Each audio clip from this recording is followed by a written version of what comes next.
Hello mga kol, welcome back na naman dito sa ating YouTube channel. For today's video mga kol, ipakita natin yung ating unit na Mazda na DJ17B 4x4 Tronic. Meron itong makina na RO engine, naka VVT 12 valve. Ito yung mga unit na tipid sa gas. Pakita natin, tapusin natin yung video para malaman natin kung magkano ang presyo sa ganitong setup.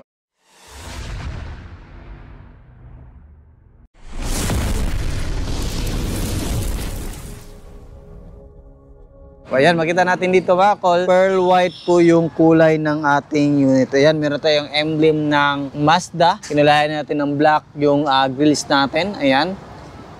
Then, makita, pasensya na sa ano natin, kamay na napakadumi dahil galing tayo sa trabaho. Ayan, makita natin dito, kinulayan natin ng kulay black. Then dito, kinulayan din natin ng black dito. Then, meron tayong steel bumper na nilagay dito sa harap natin. Then, meron tayong nilagay na fog lamp. Ayan. Inspire po yan, DE17W. Ito, fiber din. Nilagyan natin ng ilaw or fog lamp na meron signal light, park light, at saka yung ilaw mismo ng fog lamp. Dito, makita natin naka-LED na po yung ating headlight. Ayan. Ito yung kanyang signal light din. Ito yung ating park light. Fully tinted po yung unit natin, mga kol. Ayan, makita natin dito. Then, mag wheels po siya ng 13 inches. Brand new mags and brand new tire, 165 by 65 R13 yung ating gulong. Tapos makita natin naka fully undercoat na po yung ating unit. Ayan. Yung side mirror natin is auto fall and retractable yung side mirror natin mga kol. Kompleto po siya sa rain visor. Ayan. Then makita natin, yan po yung unit natin. Oh. Then dito sa itaas meron tayong detachable carrier, gutter type. Ayan. Kasi ito yung mga ina-advise natin na na gutter type. Kasi siya, makapal yung dito at saka matibay po siya mga kol. Pwede natin yan lagyan ng mabibigat na cargo sa itaas. Ayan. Din dito, kinulayan natin yung brake drum natin ang kulay red. Ayan. Para visible at maganda din. Ayun, diba? Angas. Din dito, yan po yung kulay natin, two-tone siya, combination, pearl white and black. Yan. Meron tayong third light dito, original. Then yung logo natin sa ating YouTube channel. Tapos dito, meron tayong wiper. Yan, ito yung tail light ng mga DJ17V or DR17V or DE17B. So, same lang po yan sila. Yung Suzuki po yung nag-manufactured. Lang yung dealer, si Mazda at saka Nissan lang yung naging dealer. Meron din tong Mitsubishi. Ayan. Tingnan natin dito.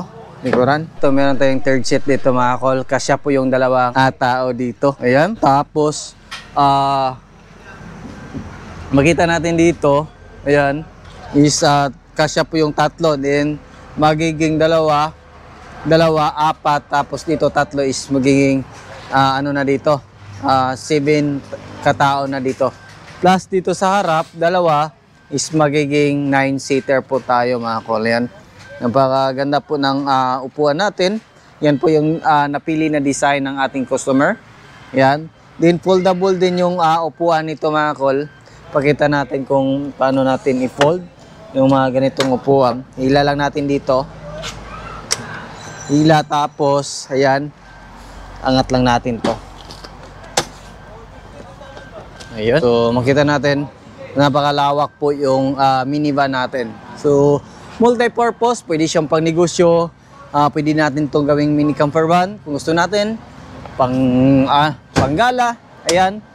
Yan yung kagandahan sa mga ganitong minivan kasi multi-purpose po siya mga kol. Ayan, dito, yung ceiling natin is bago na din. Yung gamit natin is felt black, tapos meron tayong extra mini fan dyan. Based sa request ng ating customer. Dito, meron siyang power window switch, then auto pull ng side mirror, then retractable. Then makita natin dito yung ating fog lamp switch, then naka 4x4 switch. Ito yung 4x4 switch natin. Yan, panda rin natin yung sakyan natin. Yan. Yan, goods. Kita natin, under. Yung dashboard natin is back to original po yung kulay natin mga kol. Ayan. Meron siyang Mazda na emblem. Naka 7 inches touchscreen stereo with reverse camera. Android din yan. Tapos aircon switch, dito yung aircon switch natin. Yan. Ayan. Aircon. Taptronic, pwede manual, pwede automatic. Ayan. Kung makita nyo yung mga previous video natin, ito yun. Tapos yan, makita natin yung glove box. Then marami siyang lagayan ng mga bottle holder dito. Isa, dalawa, tatlo, and apat. Yan yung kagandahan. Then sa mga power window na mga 17 mga kol, yung kagandahan is meron siyang lagayan sa itaas. Ayan. Dito. Check natin yung makina natin. Ayan. Tapos yan. Ito yung makina natin. Yung makina natin is RO6A engine, DVT, 12 valve. Ayan. Yun o, ganda. Test drive na namin to ng long drive. Ayan, doon tayo sa kabila. Ayan.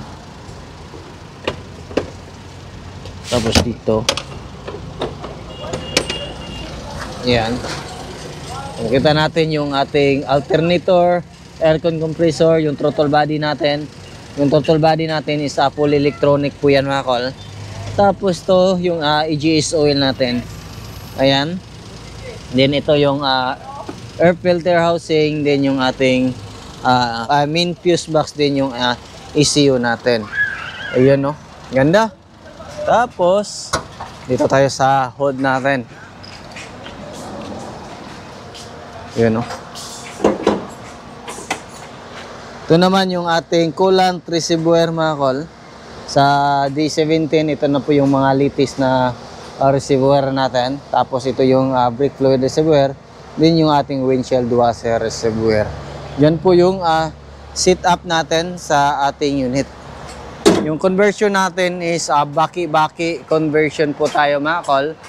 Hindi natin ginalaw yung ilalim na steering rack. Ang ginawa natin, nagdagdag po tayo ng dalawang gearbox, steering gearbox from Kia Bungo. Yan yung mga nilalagay natin para sa ating unit. So yan yung kagandahan kasi yung alignment ng manibela natin, stock lang po siya, walang mabag. Presyo nito mga kol is 334,000 all in na po yan mga kol. Naka 4x4. Meron siyang third set. Kita natin, naka 7 inches touch yung stereo with reverse camera. With fog lamp, top load carrier. Meron na siyang third set dito sa likuran natin. Ayan.